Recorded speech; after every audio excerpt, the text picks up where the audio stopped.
Welcome to Beyond the Lens. Today we're here with Katus Myles. Hey. tell the people who you are, what you do, kind of music you make. Okay. I'm an artist and producer. Say director sometimes, you know what I mean, with the videos. Okay. You know what I mean, I put it in there, sprinkle. Yeah. Sprinkle. Just You know a what I little mean? multifaceted. Yeah, multifaceted, man. I'm telling you. And I make music. I wouldn't even say I put too much of a genre on there. A lot of hip hop, rap, R&B, some indie stuff. But I'm also just trying to chase the feeling and the sound, I'd say. Yeah. So, Okay. Yeah, man. What is your heritage? Right, I'm Jamaican. Jamaican. Yeah. You know Birmingham. Yeah, this is true. You know Birmingham. They're everywhere. Yeah, literally. Was that like a big influence? Not influence, but like were you quite embedded in the culture when you were growing up? Yeah. So I'm Jamaican. I don't know if it's. I don't know. You know, at this point, say first generation, second. Yeah. I ain't got a clue which is which. But my grandparents came down Windrush. Okay. So my parents. I want to say that's yeah. second generation. Yeah. I mean, but okay, grandparents. Yeah. Grandparents, they came down Windrush.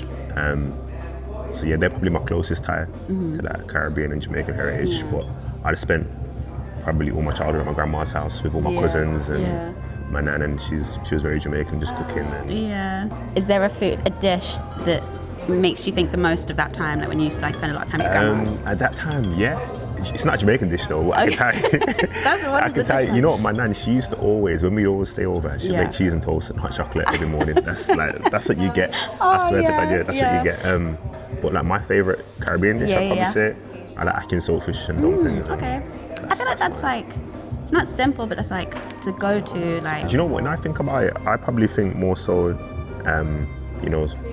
Saturday mornings when you're cleaning. That's probably the main thing. Or I think, you go to your family parties and they've got the big speakers playing. And you play with Montberry's Hammond and this, that, and the third. So I'd say that. But again, because at that time I'd have probably been more so of a passive listener. So I'm just probably doing knee slides down the hall. You know what I mean? But I'm listening to the music that's going on. Did you say knee slides? Doing knee slides. You know them kids at their family parties and they just. That was me, man. I ain't gonna lie to you. Old head just knee slides from down the place, man. Okay. Yeah. I'm starting to get a picture of what kind of kids you were. You know what I mean? Hyper. Kind of jumping to now then. Yeah. What are currently your top 3 artists? My top 3. Not of all time, just right now. So right now, Defo, Leon Thomas. I'd say Saya Gray. And there's another girl who I've been playing quite a lot. Her name's Alex Bannon, I think it is. She got a project called Since We Know Out, I think it is, or something like that. I feel like I've heard of that. Yeah. Those 3. Okay. And I'm such a music snob. So I'm gonna say, I was playing Leon Thomas years ago. No, you know what I'm say? I'm such a snob. I'm sorry. No, I'm not the new same. to the wave. Like, you need to know that I knew this before you knew this. Listen, before you liked it, I was already banging it. Yes. You know what I mean? I was 2 EPs back before he even dropped his last project. I was playing his music. So that is quite soul R&B coded, would you say? Yeah, kind of. And then I'd say Saya, she's I haven't heard of Saya. Saya Gray, she's sick. Yeah. She's so she produces her own stuff, and I think she plays all the instruments as well. Yeah. So, and I don't know. I feel like she's kind of a bit of rock, a bit indie. I wouldn't really say it's in the R&B bag as much, but she's probably got elements in there. Okay. I'd probably say, but she's a talent. Yeah. Okay, I'll have to check her out for sure. Check it out. What about you? Who's your top 3? Who's Can my I ask top you? 3? Can I ask you a question? Oh, at the moment. Oh, okay. Put you right on the spot as well. I think mine would be Leon Thomas as well. A couple months ago, it was Leon Thomas, and then since he dropped the deluxe, it was you're back. Right you're up back at there, the bro. top spot. You're back. And then I would say, Zeno Vinci. Have you ever heard of Zeno Vinci? Yeah. He's sick, man. Yeah, I did a deep dive on his discography, and I was like, this guy's you've been sick for ages. You've been sick for time. And then I would probably say I've really been the Thriller album, Michael Jackson. I've just been the whole thing, playing it through. Yeah. A friend of mine reintroduced me to Baby Be Mine. Is that what it's called? And I was oh, it's such a banger. MJ's he's different. They don't make it like that no more. They don't make it like that no more. He's different level smooth. You know 100%. What I mean? What was then your first introduction into being okay, maybe I can make some music here? For funny. I love this story. So it's a fun story. Locked in. Yeah, that's it. So back in the day, I had some of my friends. I used to have a club. So before music, I used to do like photography, and then I was into fashion as well. Yeah. So clothing line. I had a clothing line with a few of my friends. And in the midst of that, we had our clothing line. We'd show sometimes and we'd be just freestyling, throw music on, and you know, me writing bars and Okay. It's nothing crazy, but just fun. Just fun. Yeah, just, you know what I mean, setting it. Yeah. So in doing that, I used to also think, all right, I'm gonna make my own little ones, and when I see them next, I show the man them and say, yo, look what I got, bro. Like, you got yours, but look what I made. Yeah, you know what I mean. So I started working at Amazon, and I met a friend called Carey. He's an artist as well. I don't know if you know Carey. Yeah. So I met Carey, and me and him, we clicked straight away. Just be talking about different subjects and different things. He said he made music, and I said, oh yeah, that's sick, man. I said, I just, you know, I do the fashion and photography, and he was like, you don't make music? I'm like, nah. He goes, you're like a guy that makes music, you know. I said, nah, but I was like, nah, that's you. You know what I mean? That's not me. I don't make music. Yeah. I was like, but I do have like these little things that I do. Yeah. And I showed him one, and he was like, bro, this is so good. This is sick. Yeah. And he was like, all right, cool. Come to my house. I'll teach you how to record. I'll show you what to do. And literally, he just took me to his gaff. And he showed me how to like record and how to kind of go about it. And that was like a real sick experience. That was like, oh my God, this is cold. Like, and it's funny, at the same time, I met like my partner now. So that was when you were 19 then? Yeah, I was 20. She was about 19 at that time. Yeah, so quite late on in terms of music wise, I feel like sometimes. But yeah, like I got like a laptop. I think I even bought it for my missus, or she gave me an old Apple laptop. Yeah. Downloaded all my stuff and started making stuff. And then I've got an older cousin called Silky, who's a producer. And I started writing like a little project, like a little love story, you know what I mean? Yeah. Real sweet waiting. And he helped me out. He's like, oh cool, let me show you how to produce. And he would produce stuff on there. And I was just sitting back watching him and all like, oh my God, this is insane. Like, so like those two things of my friend teaching me how to record yourself and how easy it is to do it, and then my cousin showing me, okay, well, this is how you produce. I fell right down the rabbit hole. And yeah, that thing I was making, scrap that completely. I was like, all right, I'm going straight in the gulag. I'm going, you know what I mean, hyperbolic chamber. I need to learn how to do this right now. Every YouTube tutorial under the sun. Wow. And fully locked in, ready to learn it all. I'm telling you. Yeah. And then, I think about 6 months or to a year later, I released the first song, which was Dark Nights. And I produced that and then co-produced it along with my cousin. So I asked him to add some bits into it for me. Yeah. And, that was the journey. So from the get-go, it was producing and recording at the same time. Amazing. Yeah, man. I didn't know Kari had such a big part of that story. That's great. I got so much love for that guy. Yeah. For someone to be like, if you seem interested, to be like, come, I'm gonna teach you what I know. Like, Listen. I'll give you my equipment enough to learn. Like, that's great. Yeah, that's my guy for life, man. He's like, yeah, Myles, don't worry, just come over, I'll show you what to do. That's sick. Yeah, that's amazing. You're experimenting, you were getting into the love of like making music. So turning that to now, what is your music making process? Do you know what's crazy? It's a lot of the similar things to back then, if I'm honest with you. So my music making process, I like to feel inspired first and foremost. And this is why I say actually it's a feeling, not a sound.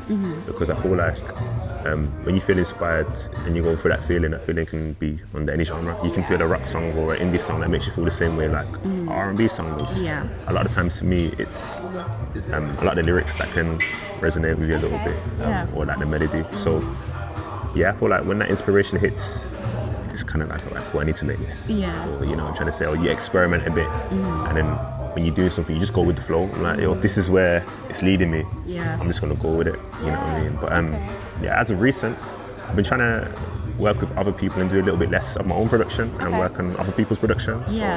So like you're a producer on other people's songs? Nah. No. I'm more so asking people to produce for me. I'm like, send me some beats, man. You know what I mean? Big up Dylan and Power. Those are two producers and slash artists that I'm working really closely right now. And they're both amazing in their own rights and their own complete different lanes. Yeah. You know what I mean? Okay, nice. So taking the backseat with the producer more of like... Yeah, man. I think it's fun to produce your own stuff. It is, but it's the part about music is the whole collaboration side and allowing other people to come into your world or you going into theirs as well. So I don't like it. Yeah. Yeah, sorry. It can breed different types of creativity as well. Yeah, facts. Exactly that. When it comes to writing lyrics, what because you said, I think you said there are, when you hear certain lyrics, that's also what can inspire you rather than like the melody definitely. Sometimes.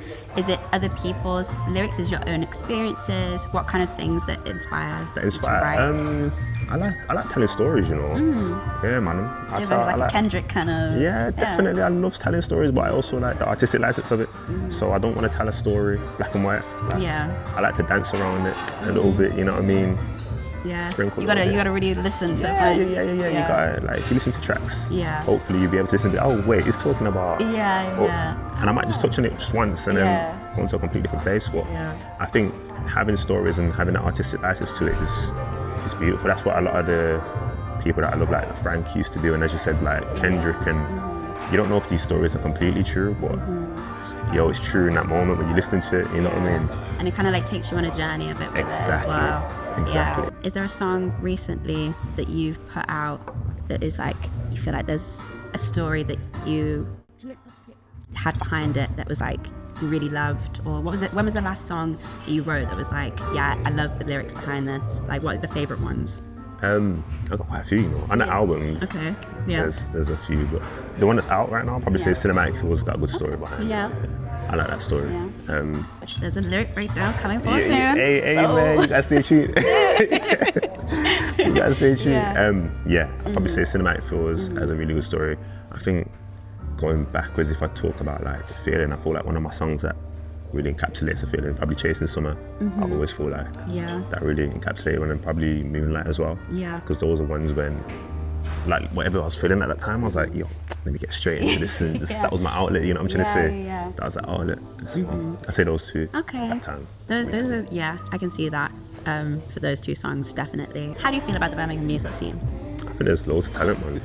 I think the talent's always there. You know what I mean? I agree. I just think infrastructure, but that's, I don't know, I think infrastructure, but also, I feel like the way how social media is and stuff like that, although infrastructure is needed, all the tools are kind of there at the same time. You know what I'm trying to say? And you do what you can with what you got. This is true. You know what I mean? So I feel like it builds a lot of resilience in artists being from Birmingham, because we're not given a lot here. Well, I say we, I'm not an artist, but as in like they're not given a lot. And it's like you kind of have to build your own bridges. You have to find your own resources to do it. Would you say that's something that like you resonate with when you're... without a doubt. That's when you become the DIY artist. You got people like Lando, for example. 100%. Lando's one guy that I really respect. He will produce, mix, master, shoot his own videos, do all his... You kind of have to you do what you can with what you got, you know what I'm trying to say? So I think the talent's always going to be there, and everyone's got stories, you know what I mean? Everyone's got, we know what we're doing. I think you just do what you can, you know what I'm trying to say? I think infrastructure-wise, you know what I mean? Unfortunately. But hey, it goes to the what are we doing music for? You know what I'm trying to say? Is this gonna be like your creative outlet? Is this? It goes back to your why, and like, are you just doing it when you want to make the best music you can? Because that's possible. If you're doing it when you want to be the next Central C, Dave, cool. Do what you can with what you can, and make whatever works. You know what I mean? If you need to, I don't know. That's what I'd probably say. No, I'd probably say. It's I feel like it definitely is a lot harder for the artists here, and like and the thing about with London, how they have a lot of opportunities and a lot of like the money there for it. I don't know why people have like looked over so many other cities. Like people look at Manchester and they're really about Manchester. Like Nems, for example, like went off there and like with H as well. But they look over the Midlands so much. They do. And you were signed to are you signed to a label currently? No. All independent, And were you signed before? Or? No, had management deals and stuff like that. When I first started making music, actually, my first management team was with like, I remember the actual thing, but it was the same management deal that had like Wiley on there and Koji Radical and quite a few really big artists. So that helped me to understand. I think that's my first song. I dropped Dark Nights and then went straight into that management kind of deal, and that was sick to kind of make me understand. Okay, this is how the music works inside of. You've got the music side, but then you've got the business side as well. And that was sick. Like it taught you a lot about how the business side of an artist, like what you got to be careful of, and I assume. Definitely. And I did that for I think it was a year maybe. Then did quite a bit myself, and then worked with numbers management, really good management team. And just do my own thing now. You know what I mean? What can we look forward to you in the future? Yeah, we got like 3 projects that I'm working on right now. So I got one with Dylan Great, or Dylan the Infamous, sorry, I should say. One with Dylan the Infamous. And one with Power Ultra. And then one just my own one. They're gonna come out this year. So 3 projects. And exciting times. You did. I got to listen to your one, the album, which you did send me, and it was sounding amazing. Can you tell me a bit about like inspirations behind that? Yeah, of course. So that project's called The Dream Boy, which is gonna be coming out soon. And I've been working on that one probably for about 4 years, maybe. 4 years? Yeah, man. 4 years? Telling you, this is That's like a long time. It's a long time. And the worst thing is, it's not even necessarily the songs, but the concept of the Dreamer Boy, if that makes sense. Okay, You know what I mean? So there's a lot of songs that come in and chop and change and come out, and then go back in, and then but that's legit, just like a story. Similar to what I was saying about the artistic license and putting stories together. And the production on it is just very different. It's very true to kind of the sound that I don't really necessarily want to sound. I just want to whatever feeling feels lit at the time, that's what I want. You know what I mean? But yeah, I've produced on, I think every song on the album I've produced. Oh wow. Along with some co-productions as well. On there. So, but every song that's on there, I've got like some sort of producer credits on. Wow. Okay, very excited for the rest of the world to hear that, because it's not like what I've listened to isn't even the finished thing yet, is it? So. Yeah, you heard early stages, man. Scary. Scary. It was already sounding good, so can you only imagine what it's going to sound like once it's fully finished? Your visuals are always like, that's like one thing about you for sure as an artist, is like it makes sense in my head, I think, because the visuals that you have, they fit the mood of the song. Like the cinematography is good, like that everything about it is like a package. Appreciate it. Is that something that you have a big part in playing quite often? I'd say so. I love the visuals. I love it, man. Like the concept behind it, do you like to... So I speak to, like, G-Man shoots some of my videos right now. Like G-Man's... He's cold, he's great. That's my guy. Again, another talent and someone I'm so glad to be working with, you know what I mean? So I'll just... Yo, G-Man, I got this idea, you know. He's like, go and tell me. And you know what? No idea's too much for him. He's like, all right, Sif, let's do it. You know what I mean? And then we'll get there, and it's like we can communicate about it. I'll be like, all right, listen, bro. So I want go like this. We'll do like one shot, and it'll be exactly how I visioned it. Like he knows exactly the movements or how it needs to be, and it's color grading and all that good stuff. You know what I mean? Chef's kiss. 10 out of 10. So man, like the visuals is a big thing to me, because it brings everything to life. You know what I mean? It brings it all to life, and I don't think you always need to have the maddest budget and make it the maddest thing. I think it's just be true to what the vision is. All right, what does this song make you feel like? All right, cool, put it on camera. You know what I mean? And let people get to see who you are. Let them know that the music's real. You know what I mean? It's coming from. It's not just I put these tracks out. This is like who I really am. You know what I mean? So. That's what I'd probably say. That's sick. Okay, exciting. What are like your future goals? Not future aspirations. Not just music, but like yourself. Like, is there anything that you're wanting to achieve in the next 5 years? Let's say. Music and yourself. Years. That's sick, man. Music-wise, I just want to put out the best music, if I'm honest with you. That's the most important thing to me. I want music that's like people can listen to and be like, oh my god, this is amazing. Like we spoke about like Leon Thomas and stuff like that, and these artists. I feel like when you make good music, people will flock to it eventually.